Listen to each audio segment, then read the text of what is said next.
गोमूत्र से आर्क कैसे बनाएं उसके बारे में। जब आप आर्क बनाते हैं तो आर्क बनाने के पहले आपको इस प्रकार से ये झाग जो होता है ये निकाल के बाहर करना है। इस झाग में आप पाएंगे तो कास्टिंग सोडा है, इसमें आपको सल्फ़र की मात्रा भी आपको मिलेगी।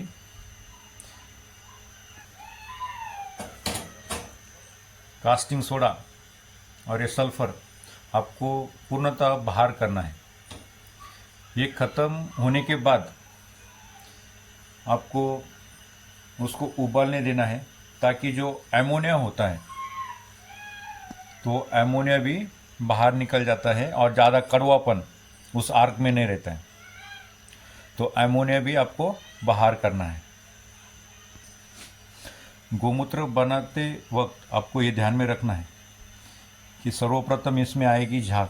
उस झाग को हम कहते हैं कास्टिंग सोडा, और उसमें सल्फ़र भी होता है। तो ये सल्फ़र और ये कास्टिंग सोडा आपको बाहर करना है। साथ ही इसके बाद में जो एक स्थिति बनेगी तो उसमें आपको और ज़्यादा ये कम आंच पर उबालते रहना है जिससे कि वो एमोनिया जो है वो भी बाहर पड़े और आपका अर्क अच्छा लगे। ज़्यादा कड़वा भी नहीं होना चाहिए, तो इसलिए आपको क्या करना है, एमोनिया भी इससे बाहर करना है। अनेक प्रकार की बीमारियाँ आप अनेक प्रकार की यानी सभी बीमारियों में आप इस प्लेन आर्क का उपयोग कर सकते हैं। साथ ही जब आपको पता है कि आपको तुलसी आर्क चाहिए, केसर आर्क चाहिए, गिलोय आर्क चाहिए, तो उन वनस्पतियों का इसमें उपयोग करें। 3 से 10% तक आप उन वनस्पतियों को ले सकते हैं जिनका आर्क आपको चाहिए।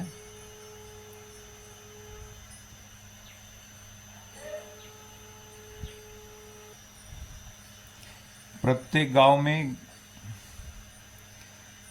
चिकित्सा केंद्र बने, पंचगव्य चिकित्सा केंद्र बने। इसके लिए जो सज्जन व्यक्ति है गांव का, उसकी ये जिम्मेदारी है कि वो प्रत्येक गांव में इस प्रकार का पंचगव्य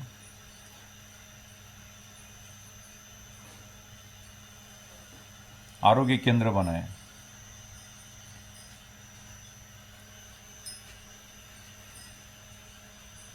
जहाँ पर सभी बीमारियों की दवा उपलब्ध हो पंचगव्य में। और यदि गांव-गांव में पंचगव्य रहेगा और पंचगव्य चिकित्सा चलेगी तो कोई भी व्यक्ति बीमार नहीं मिलेगा। सर्वप्रथम तो यही है कि घर घर गाय हो, देसी गोवंश प्रत्येक घर में रहे।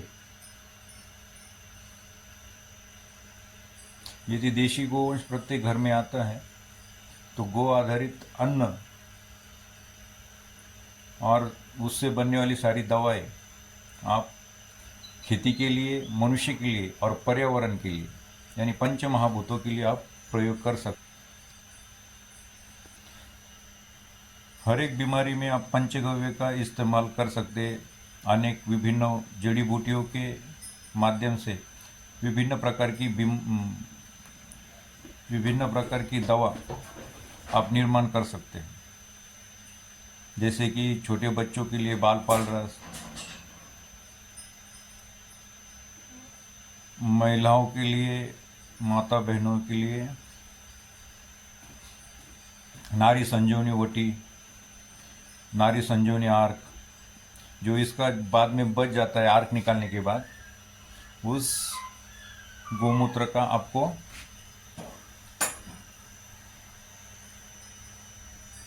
वटी बनाना है। तो वटी में आप गिलोय पाउडर, तुलसी पाउडर यूज़ करेंगे तो तुलसी घनवटी बन जाएंगी, गिलोय पाउडर यूज़ करेंगे तो गिलोय घनवटी बन जाएगी। ये सभी विधि सरल और सहज कर सकते हैं। इसी का ही उपयोग आप खेती में स्प्रे करने के लिए, छिड़काव करने के लिए विभिन्न प्रकार की सबसे अच्छी क्वालिटी का आप दवा बना सकते हैं।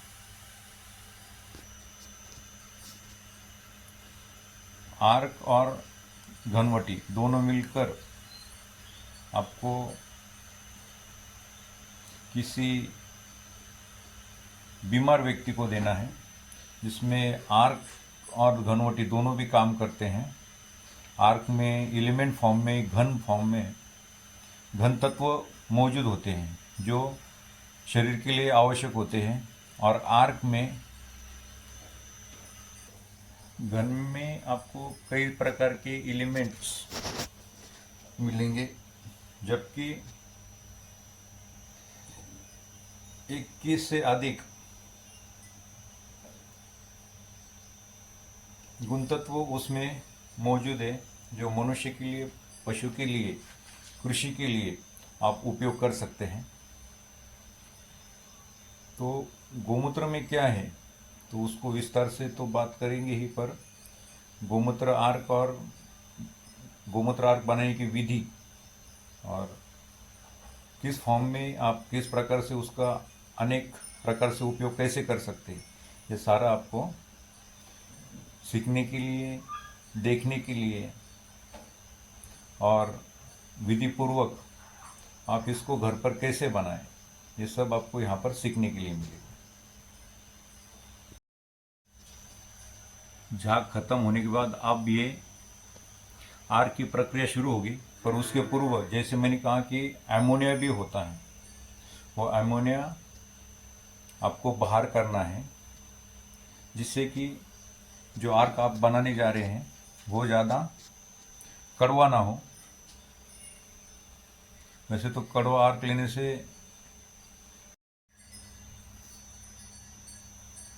ये है तुलसी पत्र,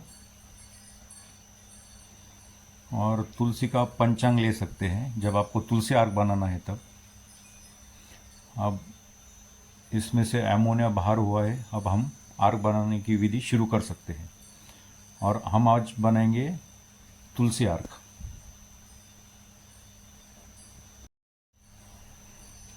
अब ये हमने पोटली बना दी है। अब इस पोटली को, ये कॉटन का लेना है आपको कपड़ा, अब इस पोटली को हम छोड़ेंगे इस आर्क में, ये, और फिर अब इस ढक्कन को बंद कर देना है।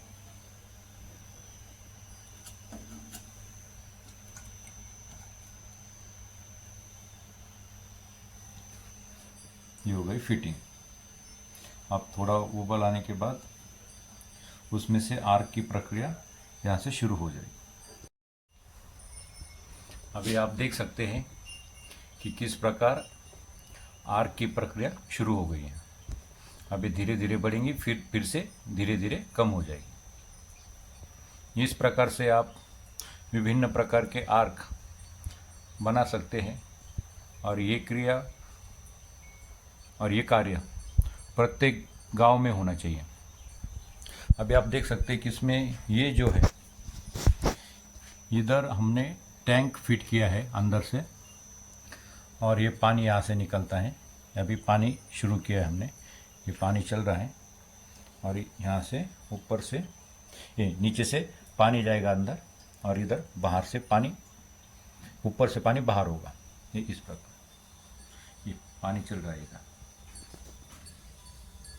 जो आर्क बनती हैं वो आर्क बनने के लिए आपको इस प्रकार से जल की व्यवस्था करनी होती है। फिर ये जो है, इससे आपको मिलेगा आर्क। अभी इसमें है कॉइल,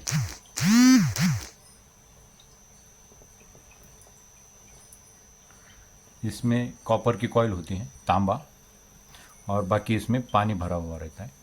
जहाँ से पानी आउट होता है, जो यहाँ से भाप बाहर निकलती है, उसका रूपांतर फिर से जल तत्वों में किया जाता है। वही आर्क आपको उपयोग में लाना है, और इसमें जो शेष बचेगा उसका आपको घन बनाना है, और उसकी घनवटी आप बना सकते हैं। गिलोय घनवटी, तुलसी घनवटी, अन्य कई प्रकार की घनवटी आप इसके माध्यम से बना सकते हैं। ये उद्योग यदि प्रत्येक गांव में शुरू हो जाए तो जिस षड्यंत्र में हम फंसे हुए हैं, बाजार जो व्यापारीकरण हुआ है और उस व्यापारीकरण के षड्यंत्र से जो अनावश्यक चीज़ें भारत में घुसाई गई है, उससे हम बाहर निकलेंगे। और ये प्रक्रिया भले ही साधारण है, पर इसकी भी आवश्यकता आपको कृषि में है,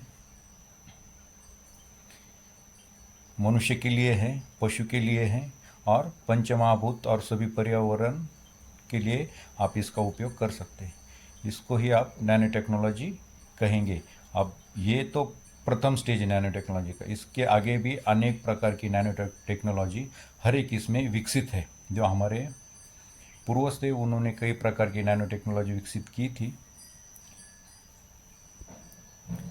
पर हमने उसको गंभीरता से या फिर ज्ञानपूर्वक उस पर हमने कभी ध्यान नहीं दिया, ना कभी उसको समझा।